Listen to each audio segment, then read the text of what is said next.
A photo gallery can serve different purposes. It can be used as a simple presentation of related images that can be brought to full screen by a finger tap. They can also be used to hold images that you want to use throughout your app's HTML and HCJ Builder templates. Here's how to create a gallery.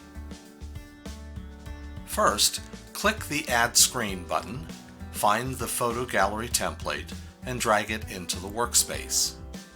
Then, click the Add Photo button.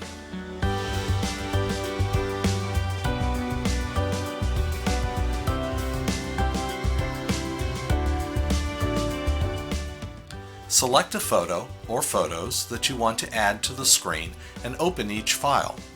Keep in mind that the file size cannot be larger than 4 megabytes.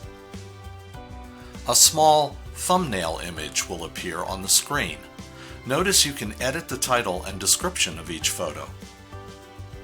Clicking on the thumbnail image will give you a URL address in the editor, which can be copied and pasted into an HTML or HCJ Builder screen. Just repeat these procedures to create your gallery.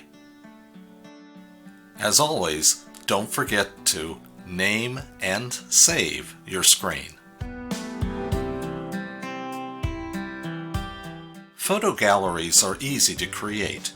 Learn more about how to use them to bring images into HTML and HCJ Builder screens in the Adding Media to HTML tutorial.